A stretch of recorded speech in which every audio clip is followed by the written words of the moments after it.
wrists is frost. All my women is boss. Same question, but I want to talk about the top tiers now. Okay. You know what I'm saying? How do the top tiers, the Tay-Rocks, you know what I'm saying? The T-Tops, the Chesses, the Twerks, how do they look at, what's their mindset when Smack says something like that? These are the guys who's really getting that bag. I think they're good. In a sense. Okay. I don't think they're talking about, I don't think Smack is talking about them. Okay. I don't think Smack is talking about Rock. Rock said, I'm here. Shout out to Rock. He said, I'm here. Yeah. Twerk is here. He just battled Mook. I don't think that's going to be an issue. Gotcha. You know what I'm saying? Chess, I don't think it's an issue with Chess. T-Top was like, yo, I'm good. Yeah, he said, I'm a hustler, man. Yeah. You know what I'm saying? I think it affects the 1%. Right? Mm-hmm. Which is like, somebody like a Hitman who's probably asking for a lot of money. Yeah. Somebody like Mook, somebody like Lux, somebody like Cass. We're talking Calico, potentially Goods. We're talking about big ticket MCs who want to ask for a lot of money and battle every season. I think that's what Smack is talking about. And people are in a frenzy because he's saying that the money's gone. I don't think the money is gone. I think the big ticket situations are gone in terms of ROI. So if Cal, and shout out to Cal, it's my guy. If Cal, and I'm just throwing a hypothetical out there, if Cal's asking for $60K a battle and they don't feel like they're gonna make that ROI with Cal, they're not gonna book Cal. You know what I'm saying? And guys have to negotiate and figure out, okay, well, give me an affiliate link. Let people sign up through my affiliate link. And we can really track who's purchasing for this person. Like there's many different ways you can do these things, but it has to be tactful, and people have to, MCs have to come back to the reality that these numbers that they were getting, it's not how it usually typically goes, bro. Like, especially in the music industry, you know what I'm saying? Like, it's just not the reality, but again, I can't speak for what people, value themselves. You gotta, and I'm not a league owner, so I don't know. I don't ever want to be a league owner. So, because to shell out that much money, they're shelling out house money. Yeah. That's money that you can take. Yeah. And buy a home. Yeah, 50 racks. That's a down payment. That's a down payment on a house. Facts. So I couldn't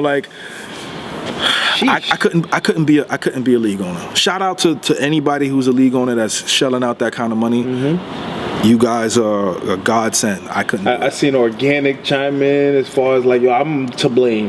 I seen Lush One, I'm to blame. We all gave these extra money more than we should have.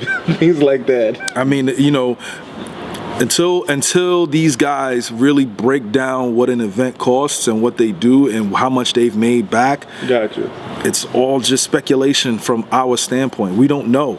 And maybe that's something that Beasley and Smack should do. Be like, yo, this is what we did in 2012. This is what we did in 2011, 2013. They're 10 years removed. Maybe let fans see what it is. Let the battlers see what it is and what they paid. Yeah. And I mean, I don't know. People will be more reasonable with their prices. Potentially, I don't know. I mean, I can't speak to that. I can't speak to what So for the people who price themselves out, as far as like certain top tiers and things like that, is it going to be to the point where we're just not seeing them again? I think we'll see guys that are just going to be limited, once a year, twice a year max. I can't see guys taking, unless it becomes the norm. You got to think when bars over names happen, that happened from Summer Madness 2 until Summer Madness 3 until Summer Madness 4. Mm-hmm. So Verb, he battled, I think the last person he battled that year on URL was Arsenal earlier in the year, and then he went to King of the Dot. Hitman, he battled Khan, and then he pulled back up the following year. Surf, he had battle Hollow, and then he pulled up the next year. Like, everybody just kind of pulled back. Yeah. And then Smack did Summer Madness, and that was the emergence of rock. Where is Tay-Rock if the battlers don't stop battling? you know, that was the birth of Tay Rock. Like, he had been around. We had seen Tay Rock before. I remember telling Tay Rock the day that Young Ill battle conceded, I was like, yo, you should be battling Young Ill. And he was calling out Young Ill at the time. And you know, he just couldn't crack through the surface. And then, you know, he was doing what he had to do. He built it up from the ground up, and he saw his opportunity and took it.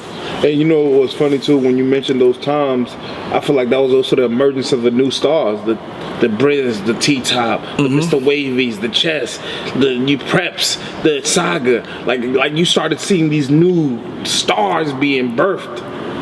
Because and they were accepted.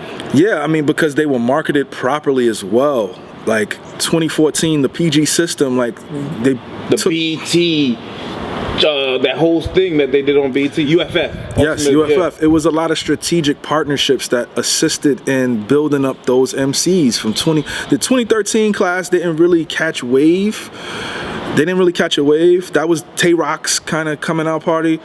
But the Briz and the T-Top, that was 2014, and 2015 came around. That was Mike P. That was the Mike P. The 2013, more like Ill Will's probably the only one that really like. But that was 2012, right? Oh, like 2012, yes. Because that was the same card with JC and Chilla, right? So like, you know, 2015 was like Mike P. Ave. 2016 was Twerk. So like, but the thing about it is they were marketed properly.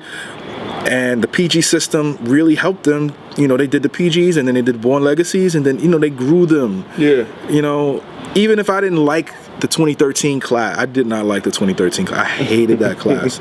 Shout out to those guys. I just did not. I was not a fan of those guys. I wasn't a fan of Anubis, and I remember that. I wasn't a fan. I think XL and all. XL's my guy, but like he did PGs, but I found XL through the Daylight battle. Okay. You know what I'm saying? But like it was a bunch of those guys that I just wasn't fans of. Got you.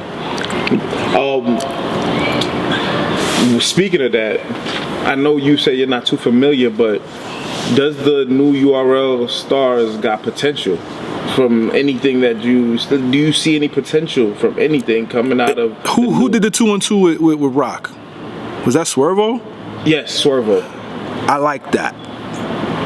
I liked Rock and Swervo. Okay. I like that. I like Rock. I like Swervo. I liked what they did. That was dope. Klutz is cool. I like Klutz. The little bit I saw when he battled Chilla. That's about it. I don't know anybody else. Got you. So right now, I haven't seen Hansel. No, and again, this is no shot to them. I haven't seen anything. So right now, you're not even like sure if there's even potential stars out there right now for this new era. I have no clue.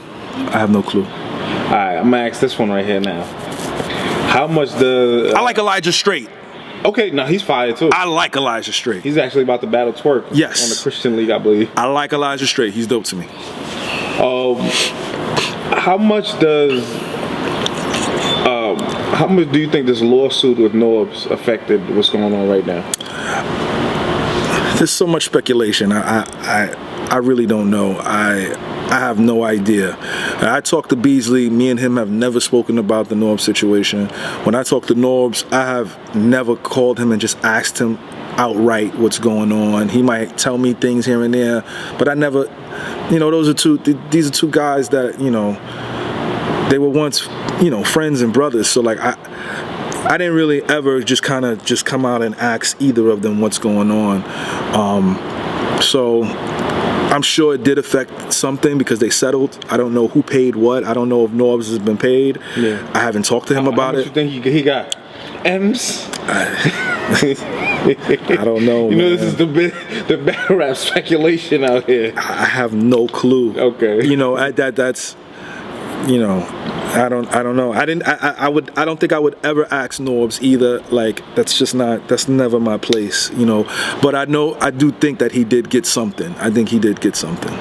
Salute to Norbs. He put in a lot of work, so yeah. Is there, even with speculation, is there any sense that the lawsuits did affect business? Yeah, I mean, lawsuits are always going to affect business because you got attorneys, if they're not on retainer, $200, $300, $400, $500 an hour. And What was it, like 3 years they was fighting this? yeah, they've been fighting since 2020, man. Yeah. Late 2020, early 2021. So Yeah. this is like, that's a lot of money in lawyer fees. I think Nobbs' attorneys was pro bono. Yeah.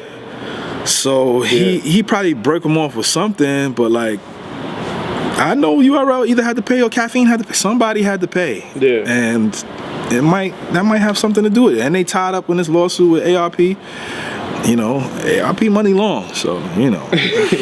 So we'll see. So definitely the lawsuits, and that's something new I feel like we've seen in battle rap that wasn't really prevalent. Lawsuits and all of that, like that was kind of different. I mean, you know, it's business, and you know, in business, there should have been lawsuits previously for people no showing and choking and things like that. So, Gotcha. yeah, I mean, things happen. So they got the money to stay in court. Salute to them. I can't do something like that. That ain't for me. When you hear the sentiment of what's Smack